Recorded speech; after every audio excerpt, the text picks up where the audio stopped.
कधीच नाही चुकणार तुमचे फेवरेट टीव्ही शोज झी5 सोबत, तेही एकदम फ्री।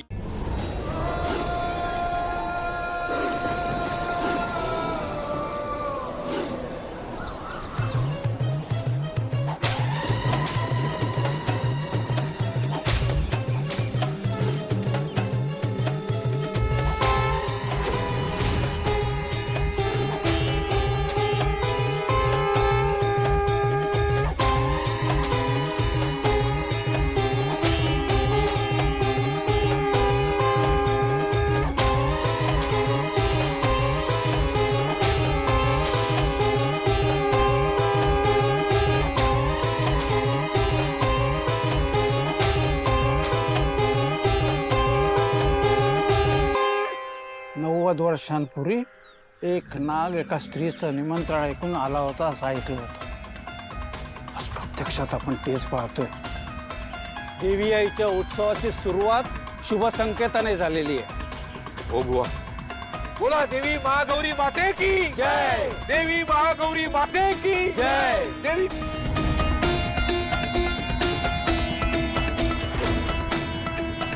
प्रकाश, अरे मंदिर तर इकडे आहे, मी इकडे कुठे चालली काय माहिती? अरे मूर्खानो, तिकडे आपल्या देवी आईचं मूळ स्थान आहे। ज्या देवळात आपण उत्सव साजरा करतोय ना आज, ते देऊळ आपण नंतर बांधलेलं आहे। खरंच विलक्षण मुलगी आहे। चला बोला देवी आई महागौरी माते की जय। अशी कशी देवीवर रुसली, शेवटी आले तुझ्या दारी। तिच्या हट्टाची असेच वाटत असेल ना तुला, सांगा कसली लेक अशी कशी। पण मी आले केवळ आणि केवळ माझ्या वडिलांच्या स्वाभिमानासाठी।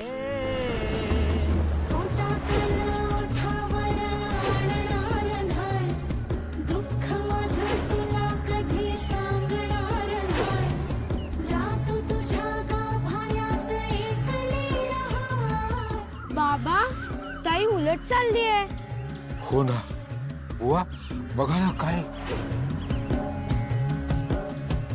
आखरीत नाही नागनाथा, जी वाट आतापर्यंत गावकऱ्यांनी अनोळखी केली होती त्याच वाटेवर मीरा उलट पावली चालत चालली।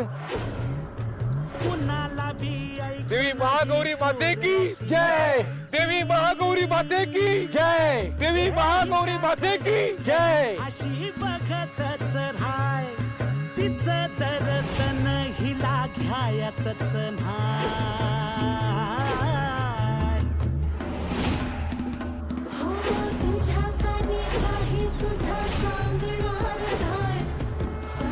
देवी महागौरी माते की जय, देवी महागौरी माते की जय।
महागौरी माते की जय, देवी महागौरी माते की जय.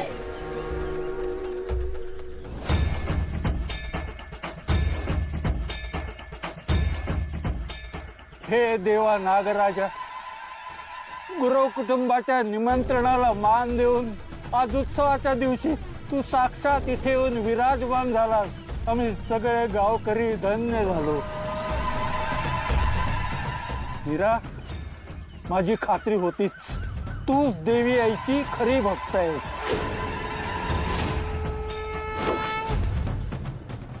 अरे अरे नवलच आहे. मीरा देवीला मानत नाही, कधी हात जोडत नाही, मग तिच्या हातून हा विधी झालाच कसा पूर्ण? बुवा बरोबरच म्हणाले. देवी आईची खरी भक्त मीराच आहे. असं काय नाही, मला तर असं वाटतं ना, मीराला काही जादू येत असेल.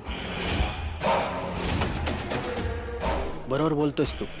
तिचा बाप तो शिवनाथ कायम स्मशानात असतो, त्याच्याकडून अशी शिकली असेल. हा,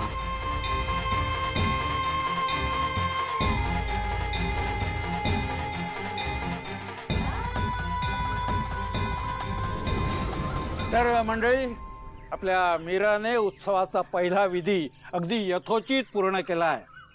खूप मोठं धाडस दाखवलंय पोरीने.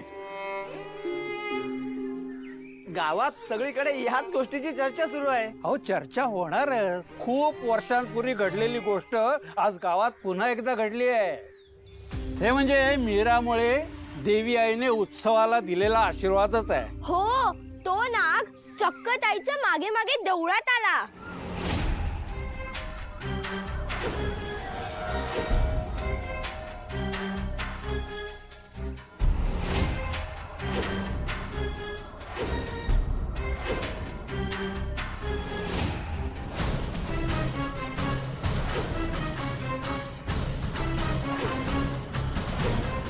कसं शक्य आहे? नाग तिच्या मागून आला. अहो, तुम्ही तरी व्हिडिओ बघितलात, पण तो नाग प्रत्यक्षात खूप मोठा होता.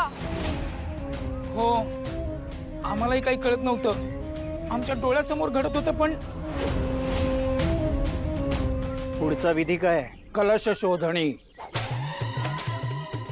हा विधी आधीच्या विधीपेक्षाही कठीण असणार आहे. कलश शोधणी म्हणजे नक्की काय करायचं असतं? सांगतो. देवी आईच्या कलशाची पूजा केली जाते आणि त्यानंतर देवळापुढील कुंडात तो सोडून दिला जातो. नंतर विधी केलेल्या स्त्रीने त्या कुंडाच्या पाण्यात उतरून तो कलश शोधून काढायचा असतो. इतकंच? मग त्यात कठीण काय?